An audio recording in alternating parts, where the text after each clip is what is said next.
오늘 하나님 말씀 마태복음 18장 1절에서 14절까지 말씀입니다. 마태복음 18장 1절에서 14절 우리 한 절씩 교독하여 읽도록 하겠습니다. 그때 제자들이 예수께 나와 이르되 천국에서는 누가 크니이까? 예수께서 한 어린아이를 불러 그들 가운데 세우시고 이르시되 진실로 너희에게 이르노니 너희가 돌이켜 어린아이들과 같이 되지 아니하면 결단코 천국에 들어가지 못하리라. 그러므로 누구든지 이 어린아이와 같이 자기를 낮추는 사람이 천국에서 큰 자니라. 또 누구든지 내 이름으로 이런 어린아이 하나를 영접하면 곧 나를 영접함이니 누구든지 나를 믿는 이 작은 자 중 하나를 실족하게 하면 차라리 연재들이 그 목에 달려서 깊은 바다에 빠뜨려지는 것이 나으니라. 실족하게 하는 일들이 있음으로 말미암아 세상에 화가 있도다. 실족하게 하는 일이 없을 수는 없으나 실족하게 하는 그 사람에게는 화가 있도다. 만일 내 손이나 내 발이 너를 범죄하게 하거든 찍어 내버리라. 장애인이나 다리 저는 자로 영생에 들어가는 것이 두 손과 두 발을 가지고 영원한 불에 던져지는 것보다 나으니라. 만일 내 눈이 너를 범죄하게 하거든 떼어내버리라. 한 눈으로 영생에 들어가는 것이 두 눈을 가지고 지옥불에 던져지는 것보다 나으니라. 삼가 이 작은 자 중에 하나도 업신여기지 말라. 너희에게 말하노니 그들의 천사들이 하늘에서 하늘에 계신 내 아버지의 얼굴을 항상 배옵느니라. 너희 생각에는 어떠하냐? 만일 어떤 사람이 양 100마리가 있는데 그 중에 하나가 길을 잃었으면 그 99마리를 산에 두고 가서 길 잃은 양을 찾지 않겠느냐? 진실로 너희에게 이르노니 만일 찾으면 길을 잃지 아니한 99마리보다 이것을 더 기뻐하리라. 함께 읽습니다. 이와 같이 이 작은 자 중 하나라도 잃는 것은 하늘에 계신 너희 아버지의 뜻이 아니니라. 아멘. 제가 지금부터 여러분에게 두 가지 대조되는 단어를 좀 말씀드려 볼까 합니다. 근데 그 단어 중에 무엇이 마음에 드시는지 소리내어 대답은 하지 마시고 속으로 생각으로 한번 선택해 보시기를 바랍니다. 가령 이런 겁니다. 부자와 거지. 뭐가 좋으세요? 네, 대답 안 하시기로 하셨죠. 네, 잘 지켜주셔서 감사해요.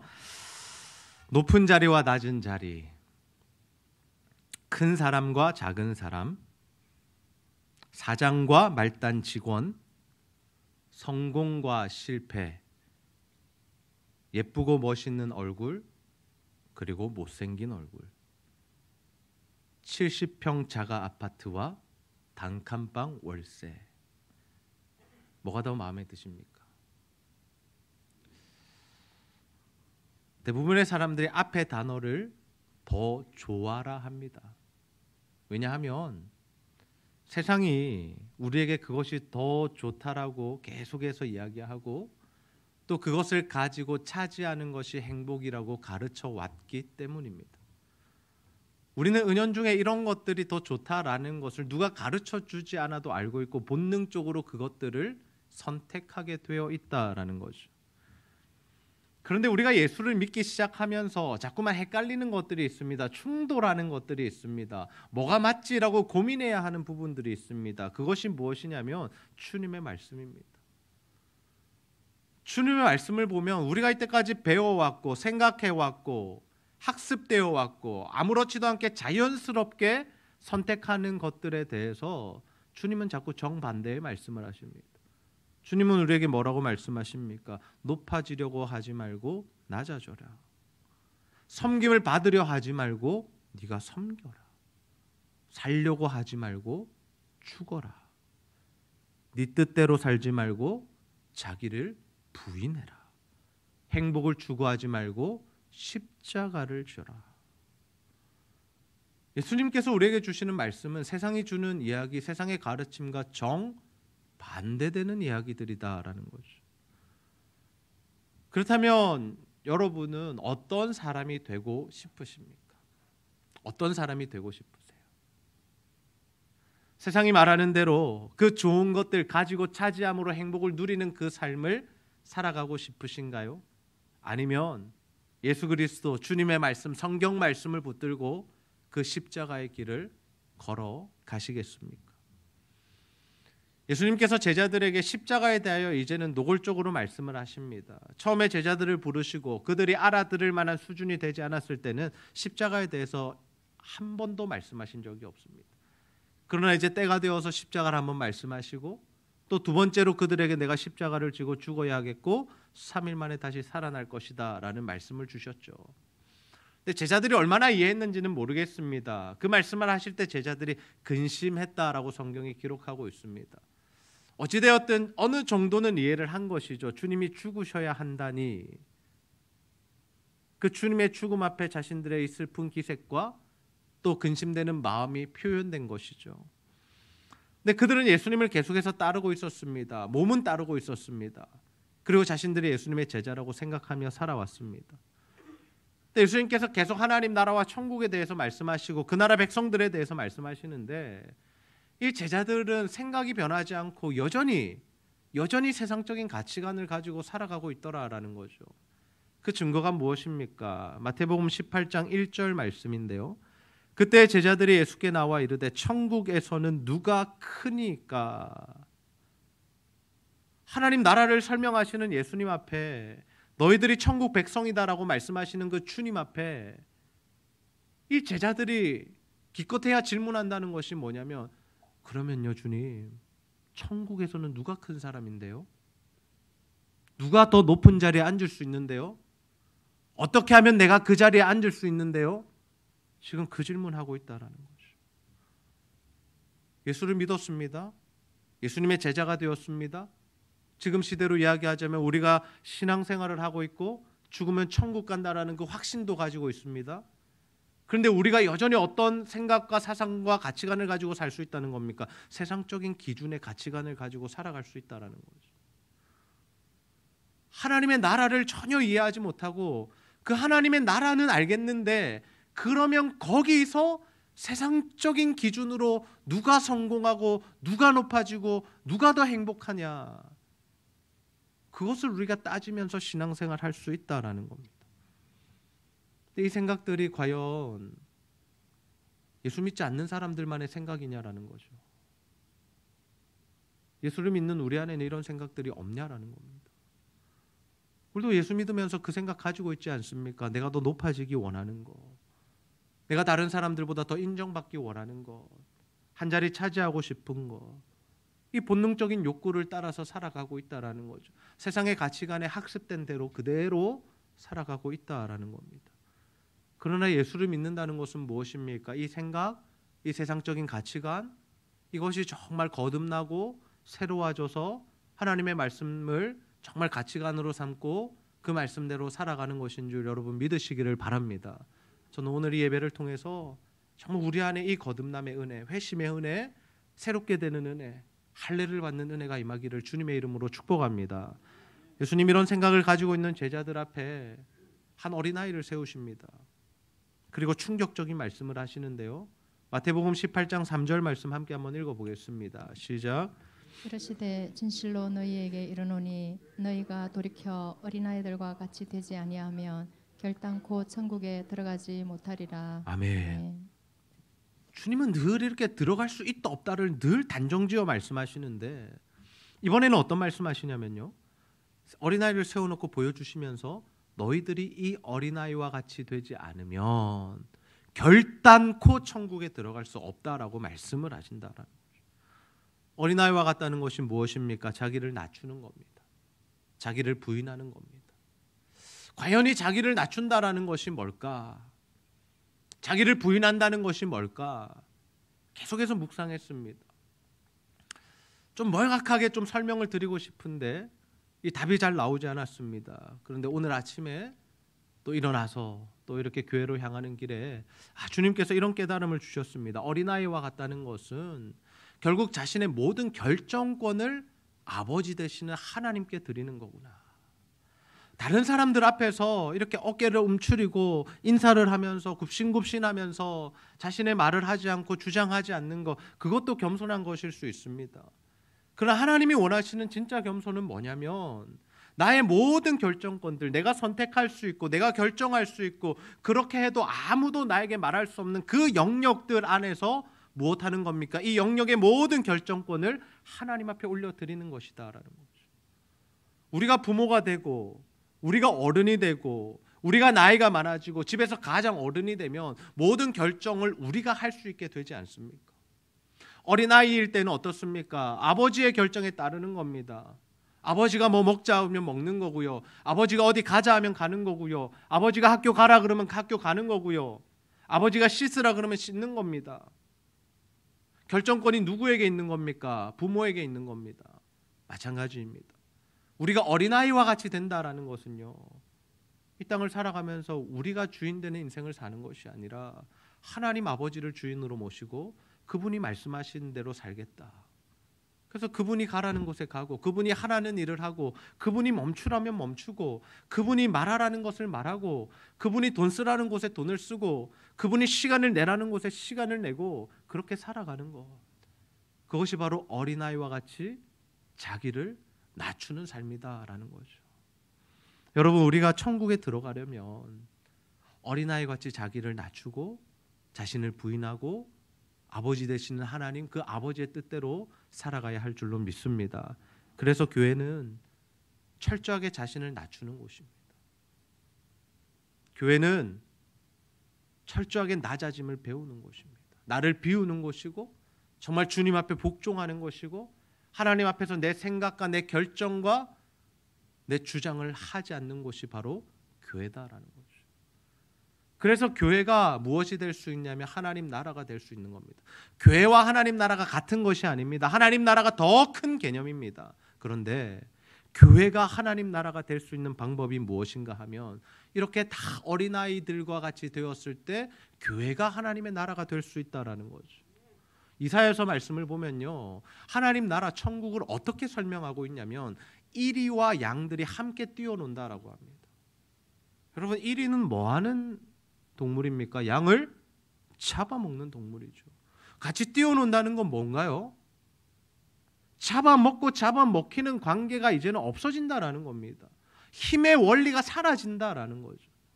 그 다음에요, 어린아이가 독사굴에 손을 집어넣지만 물리지 않는다라고 합니다. 여러분, 독사에 물리면 시간이 얼마 지나지 않아 독이 온몸에 퍼져서 죽게 됩니다. 그러나 그 독사의 소굴에 손을 넣어도 어린아이가 그렇게 장난을 쳐도 아무런 해를 당하지 않는 곳이 천국이다라는 거죠.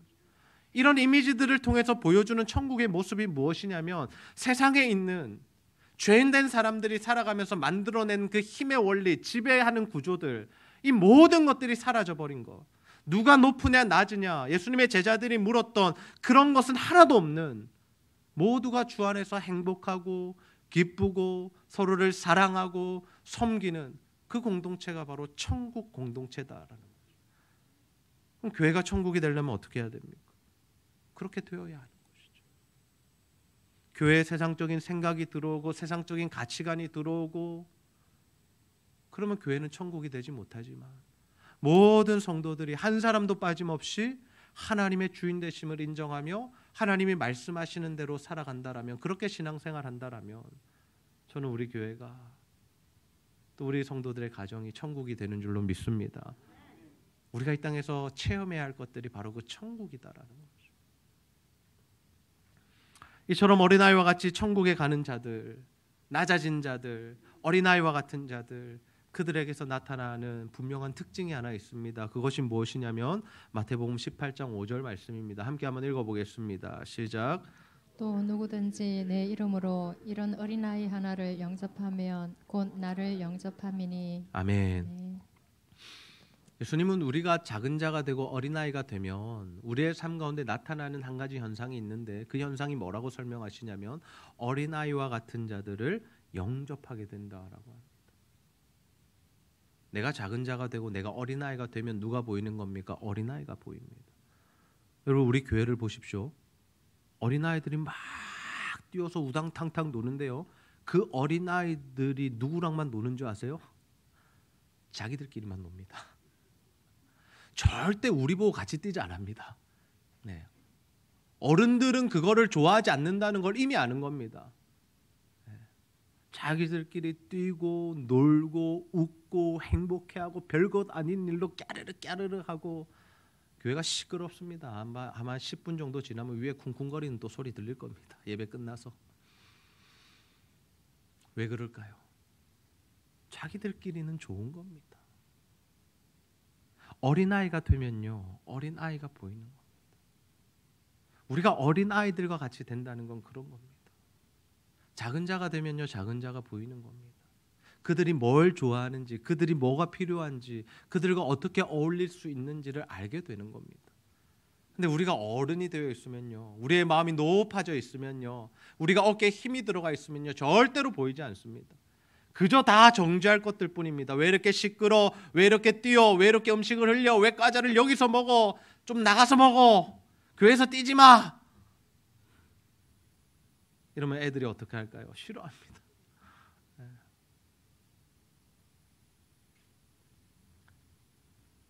그러니까 천국, 교회, 하나님 나라라는 것은요, 하나님 먼저는 우리를 작은 자가 되라고 말씀하시고 그 작은 자가 되었을 때 작은 자들을 섬길 수 있다라고 말씀하고 계시다라는 거죠.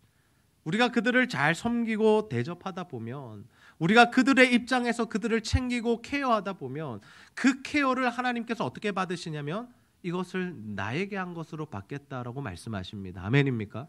네. 우리가 주변에 힘없는 사람들, 어려운 사람들, 그들을 잘 섬길 때 주님께서 그것을 나에게 한 것이라고 받아주신다라는 거죠. 우리가 어떻게 주님을 섬길까 고민하지 않으셔도 됩니다. 어떻게 하면 내가 하나님을 기쁘시게 할까 고민하지 않으셔도 됩니다. 작은 자가 되셔서 다른 작은 자들을 섬기시면 된다라는 거죠. 주님께서 이 작은 자를 얼마나 소중하게 생각하시는지 말씀하시는데요. 18장 6절에 보시면 누구든지 나를 믿는 이 작은 자 중 하나를 실족하게 하면 차라리 연자 맷돌이 그 목에 달려서 깊은 바다에 빠뜨려지는 것이 나으니라. 아멘. 내가 이 작은 자 하나 마음에 상처 주고 그를 차별 대우하고 너는 힘이 없지, 너는 약하지, 너는 어리지, 너는 저기 가 있어, 이런 식으로 해버리면 뭐가 더 낫다라는 거예요. 그 사람이 실족해서 교회를 떠나고 신앙생활을 그만두게 할 바에는 차라리 내 목에 연자맷돌, 그 무거운 돌을 달고 깊은 바다에 빠지는 것이 낫다라는, 좀 극단적인 표현입니다만은 차라리 죽어라라는 말씀입니다. 주님이 이렇게 극단적인 표현을 잘 쓰시는데요. 그 이유가 무엇이냐면요, 이게 너무나 중요하기 때문입니다. 너무나 중요하기 때문입니다. 우리 아이들이 일반적인 장난을 칠 때 부모의 언성이 높아지지 않습니다. 그러나 한번 생각해 보십시오. 어린아이들이 전기 콘센트에 손가락을 놓고 있다면 어떻게 하실까요? 그때도 아주 젠틀하게, 아가 그러면 안 돼, 거기 손 넣으면 좀 찌릿찌릿할 거야, 죽을 수도 있어, 이렇게 말합니까? 야! 손 안 돼! 그만! 멈춰! 그러다 죽어! 왜 이렇게 말씀하시죠? 진짜 죽을 수 있으니까. 진짜 죽을 수 있으니까. 주님이 계속해서 결단코 이런 단어를 쓰시는 이유, 차라리 연자맷돌에 목을 메어서 깊은 바다에 던지는 게 낫다, 이런 말씀을 하시는 이유가 어디 있다고요? 너무나 위험한 일이기 때문입니다. 한 영혼을 실족해 하는 것은 차라리 네가 죽는 게 더 낫다라고 말씀하실 만큼 하나님께서 기뻐하시지 않는 일이다라는 거죠. 제가 오늘 우리 제자들교회 성도님들에게 복받는 비결 한 가지 알려드리겠습니다. 다른 분들에게 말씀하지 마시고 먼저 한번 실천해 보시고 진짜 복이 임하면 다른 사람들에게 한번 소개해 보시기 바랍니다. 교회 오시면요, 일상을 살아가실 때도요 마찬가지인데 옆에 있는 가장 약한 자들, 어려움에 처한 자들 위로하시고 그들에게 사랑을 베푸십시오. 다시 말씀드립니다. 일상을 살아가면서, 직장생활하면서, 신앙생활하면서 내 옆에 보이는 가장 연약해 보이는 사람들, 가장 힘없어 보이는 사람들, 가장 도움이 필요해 보이는 사람들, 그 사람들을 찾아가시고 위로하시고 그들과 함께 하시고 그들에게 주의 사랑을 실천해 보십시오. 너무 어렵습니까? 구체적으로 설명드립니다. 교회에 와서 친한 사람끼리 교제하고 마음에 드는 사람들과만 식사하지 마십시오. 오늘 처음 나온 새 가족들과 함께 식사하시고요, 혼자 있는 사람과 찾아가서 대화하시고요, 무언가 큰 일을 하는 것이 하나님의 나라를 이루는 것이 아닙니다. 내가 뭘 해야지, 큰 걸 이루어야지, 큰 헌신해야지. 아니요. 주님은 이 작은 자 하나 섬기는 것, 그것을 가장 기뻐하신다. 하나님께 복 달라고 기도 100시간 하는 것보다요, 이 하나님 말씀 한 구절에 순종하는 것이 진짜 복 받는 비결이다라는 거죠. 그래서 주님 말씀하신 겁니다. 주여 주여 하는 자마다 천국 갈 것이 아니라, 주님의 이름으로 기적을 나타내고 귀신도 쫓아내고 병을 고친다고 해서 천국 가는 것이 아니라, 누가 천국 간다고요? 하나님 아버지의 뜻대로 행하는 자라야 천국에 간다라는 겁니다. 내가 주님 뜻대로 살지 않고 주님 생각대로, 주님의 말씀대로 행동하지 않으면서 뭔가 큰일 할 필요가 없다라는 거죠. 이어지는 비유를 통해서 예수님은 하나님께서 작은 자를 얼마나 소중하게 여기시는지를 다시 한번 말씀하십니다. 마태복음 18장 12절 말씀 함께 읽습니다. 시작. 너희 생각에는 어떠하냐? 만일 어떤 사람이 양 100마리가 있는데 그 중에 하나가 길을 잃었으면 그 99마리를 산에 두고 가서 길 잃은 양을 찾지 않겠느냐? 아멘. 아멘. 한 비유를 드시는 겁니다. 한 사람이 양을 100마리를 키우고 있다라고 합니다. 여러 곳을 돌아다니면서 풀을 먹게 하는 거죠, 목자들이. 그러면서 그 중에 하나가 길을 잃었다라고 합니다. 카운트를 해보니까 한 마리가 보이지 않는 겁니다. 그러면 이 목자가 어떻게 한다라고요? 99마리를 산에 둔 채로 그냥 내버려 두고 가서 잃은 양 한 마리를 찾는다라는 겁니다. 여기서 잃어버린 자가 누구냐면 바로 이때까지 우리가 살펴왔던 작은 자, 연약한 자, 그들이 바로 작은 자, 잃어버린 양이다라는 거죠. 99마리를 두고 간다랍니다. 근데 우리는 너무나도 잘 알고 있습니다. 계산하지 않아도 압니다. 여러분, 99마리가 많습니까? 한 마리가 많습니까? 이제는 대답하셔도 됩니다. 어디가 더 많습니까? 99마리가 훨씬 많죠. 그러면 99마리에 비해서 한 마리는 어떤 존재입니까? 작은 존재, 별 볼 일 없는 존재. 이런 표현 좀 그렇지만 잃어버려도 큰 타격이 없는 존재가 될 수 있겠죠. 근데 주인이 지금 어떻게 하고 있다라는 겁니까? 그 한 마리 찾으러 나섰다라는 거죠. 그리고 그 양을 찾아요. 그 양 어깨에 메고 돌아와요. 그러면서 어떻게 한다고요? 기뻐한다고요. 다른 본문의 말씀을 보면 잔치를 열었다라고 합니다. 너무너무 기뻐했다라는 거죠. 이 말씀이 그냥 숫자적으로 99마리보다 한 마리가 더 중요해라고 말씀하는 것이 아닙니다. 예배 잘 드리고 신앙생활 잘 하시는 성도님들 100명 말고 예배 안 드리는 그 한 명, 그 한 명이 더 중요해라고 숫자적으로 대비해서 말씀하시는 것이 아닙니다. 이 비유의 의미, 이 비유에 담겨있는 주의 마음이 무엇이냐면, 그 한 영혼, 한 잃어버린 양을 찾을 때 하나님께서 얼마나 기뻐하시는가, 얼마나 그 마음에 행복해 하시는가를 우리에게 보여주고 있다는 거죠. 18장 14절입니다. 이와 같이 이 작은 자 중 하나라도 잃는 것은 하늘에 계신 너희 아버지의 뜻이 아니니라. 아멘. 찾을 때 얼마나 기뻐하시는 분이신데, 그래서 잃기를 원하시지 않는다라는 거죠. 잃기를 원하시지 않는다. 그래서 우리가 해야 할 일이 뭐냐면, 예수 믿지 않는 우리 가족들, 주님의 품을 떠난 사람들, 우리가 그들을 끝까지 찾아내서 주님 앞에 세우는 이 일, 목자를 만나게 하는 이 일을 우리가 해야 할 줄로 믿습니다. 오늘도 가족들이 이렇게 교회에 왔습니다. 하나님이 얼마나 기뻐하실까? 물론 같이 사는 사람이 가장 기쁘겠지만 그분의 기쁨보다 하나님이 얼마나 기뻐하실까?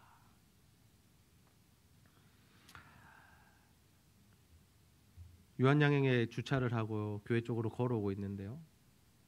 우리 최은정 집사님의 시모 되시는 홍승현 성도님께서 횡단보도 앞에 계시더라고요. 제가 인사를 드렸습니다. 오셨냐고 반갑게 인사를 드렸는데 길 건너편에서 계속 말씀을 하시는 거예요. 그래서 다시 물어봤습니다. 잘 안 들려서. 뭐라고요? 했더니 어떻게 저를 알아보셨어요? 그러시더라고요. 한 두 번만 보면 압니다. 머리가 좋아서 아는 게 아니라 함께 예배 드리기 때문에 아는 거죠. 너무나 기쁘더라고요. 교회에 나오신다는 것 자체가 기쁜 거죠. 오늘 홍영숙 집사님 네, 하나님께서 가정 가운데 큰 은혜 베푸신 줄로 믿습니다. 얼마나 행복하실까.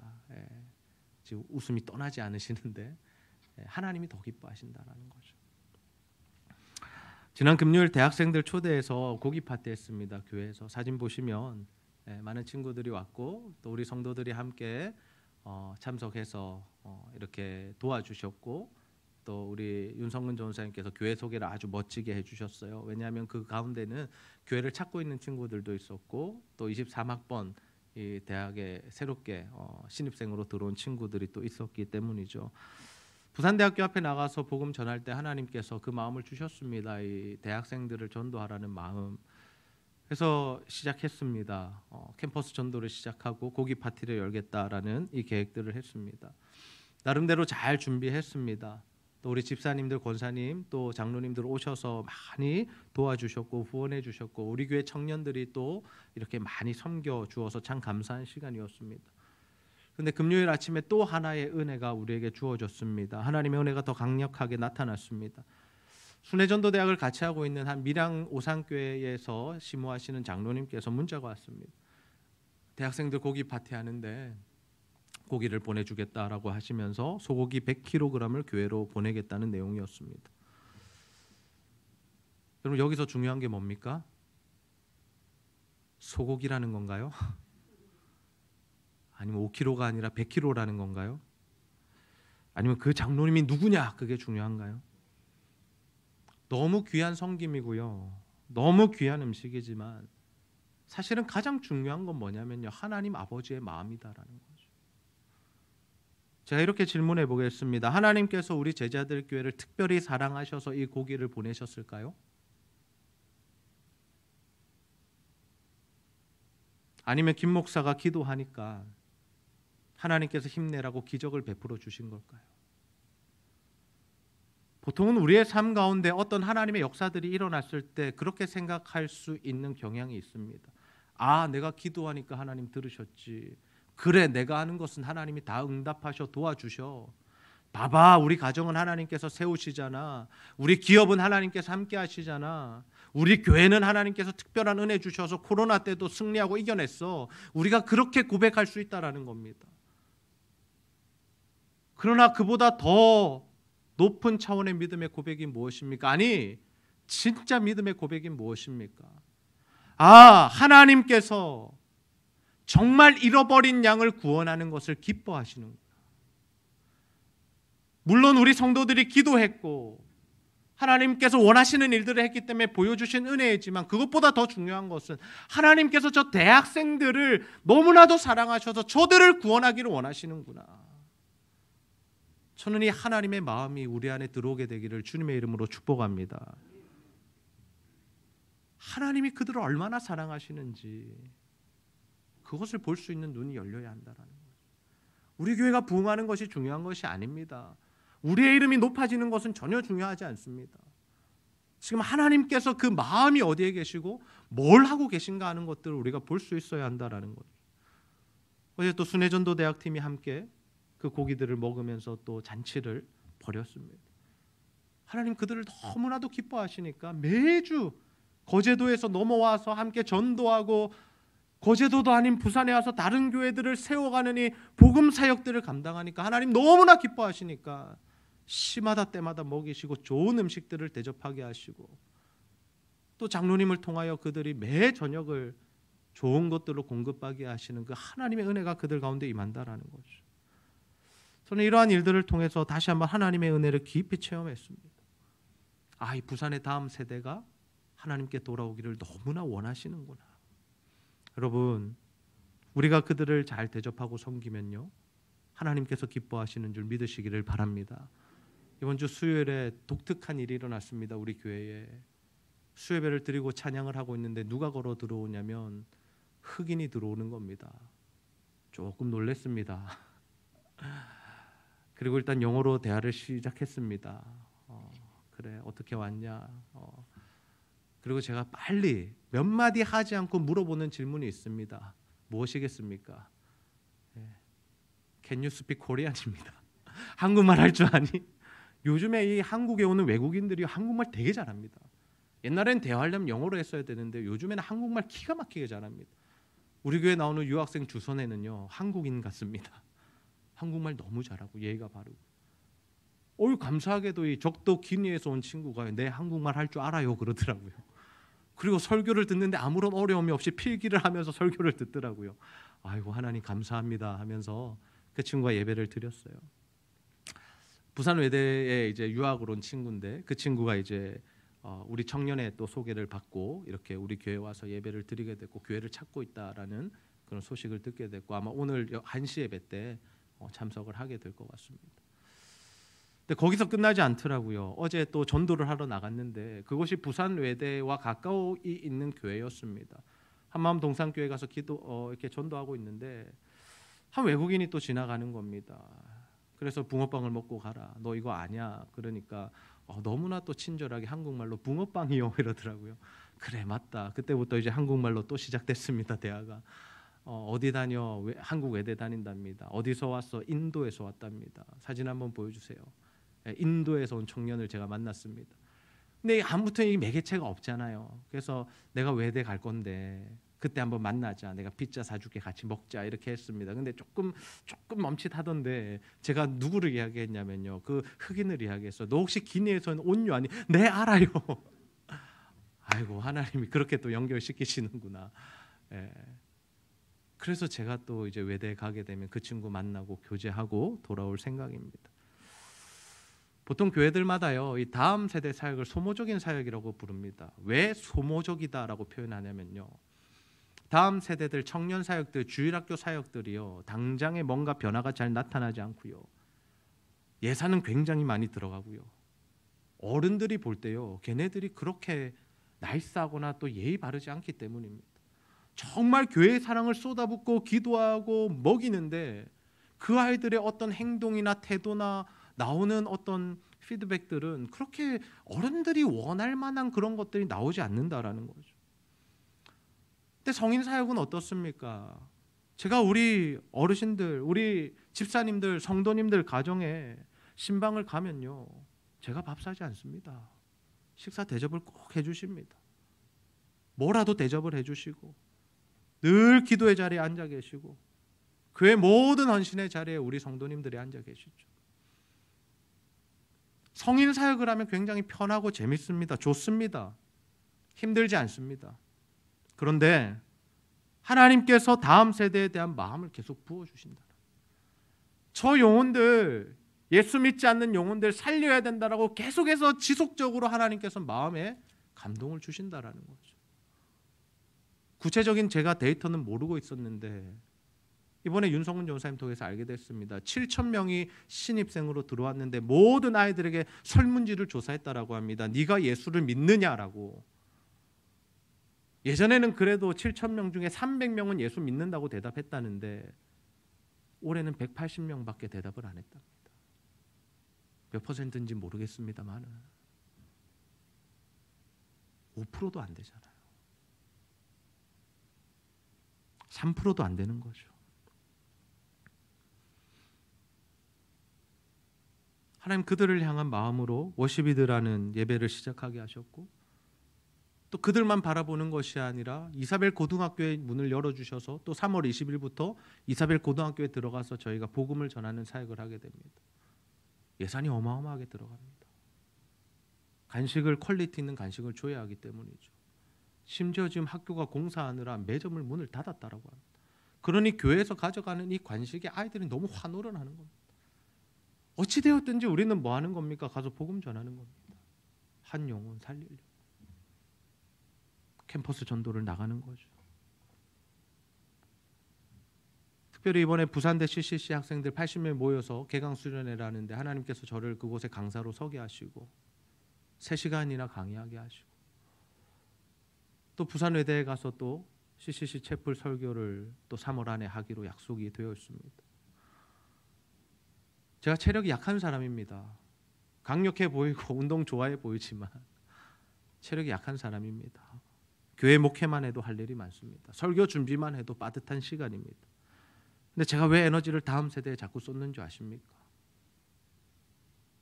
왜 그들을 향하여 에너지를 쏟는지 아십니까? 당장 아무런 열매가 없어도, 아니 교회 예산이 엄청나게 들어가도 하나님께서 그 일을 원하시기 때문에, 하나님께서 그 일하라고 우리 교회를 이곳에 세워주셨다라는 거죠. 이 시대에 다니엘의 요셉을 세우는 일, 모든 교회가 해야 할 일이지만 저는 적어도 우리 교회 가운데 하나님께서 그 일을 맡기신 줄 믿습니다. 순회전도대학도 마찬가지입니다. 목회자들에게 토요일은 굉장히 소중한 날입니다. 가족의 결혼식도 잘 가지 않습니다. 친인척의 결혼식, 여러 가지 모임들 제가 참석하지 않습니다. 저희 부모님은요, 제가 담임 목사가 된 이후에 토요일에 가족 모임도 부르지 않습니다. 때로는 좀 섭섭하더라고요.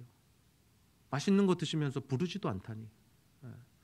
가족들이 무슨 일이 있는지 저만 모르는 겁니다. 왜 그럴까요? 토요일에 주일 준비하고 말씀 준비해야 되니까. 뭐가 우선인 줄 아니까. 근데 제가 요즘 9주 동안 뭐 하고 있냐면 토요일마다 다른 교회 가서 전도하고 있습니다. 우리 교회에서도 전도하지만 아침 10시부터 저녁 6시, 7시까지. 그래서 하나님 앞에 기도합니다. 하나님, 금요일까지 설교가 다 준비되어야 합니다. 은혜를 부어주십시오. 하시고자 하는 말씀을 나에게 주십시오. 우리 교회가 부흥되는 것도 중요합니다. 이 마지막 때에 정말 한 교회가 살아나는 것도 너무나 힘든 시기입니다. 그러나 하나님이 뭘 원하시는가 보니까 우리 교회만 사는 것이 아니라 옆에 있는 교회, 다른 교회들도 살아나기를 너무나 원하신다라는 거죠. 지금 우리 순회전도팀이 그것을 지금 감당하고 있습니다. 우리 교회에서 10명씩 가는 겁니다. 그 일을 위해서. 저는 우리가 복음을 전하고 섬겨야 할 대상이 너무나 많다라고 생각합니다. 우리가 다 할 수 없습니다. 온 세계 열방으로 다 갈 수는 없습니다. 하지만 하나님께서 감동 주시면 하나님께서 분명하게 말씀하시고, 이들을 너희들이 좀 돕기 원하고, 이들을 너희들이 복음 전하기 원하고, 이들에게 너희들이 하나님의 사랑을 흘려보내기 원해라는 그 대상들이 분명해진다면 우리가 그 일에 힘을 내고 에너지를 쏟고 물질을 흘려보내야 할 줄로 믿습니다. 이것은 교회 사역만이 아닙니다. 여러분 개개인의 삶에도 마찬가지입니다. 직장에서 보이는 한 영혼을 위해서라도, 내 옆집에 사는 영혼을 위해서라도, 내가 어떤 개인적인 사역을 하면서 유학생들을 대하는 사역을 한다라든지, 우리 학원 우리 원장님도 계신데 그 아이들을 선교의 대상으로 놓으시고 정말 하나님이 뭘 원하시는가를 물으시면서 그 복음 전하는 일, 사람을 살리는 일, 그들을 세우고 회복시키는 일에 쓰임받는 저와 여러분 다 되시기를 소원합니다. 우리 주변에 잃어버린 양들 너무나 많습니다. 하나님 그들 찾기 원하십니다. 하나님 저와 여러분을 통해서 지금 이 마지막 시대에 그 일을 하고 계신 줄로 믿습니다. 하나님의 마음을 가지고 함께 나갑시다. 하나님의 마음으로 사람을 대합시다. 그래서 정말 주께서 원하시는 그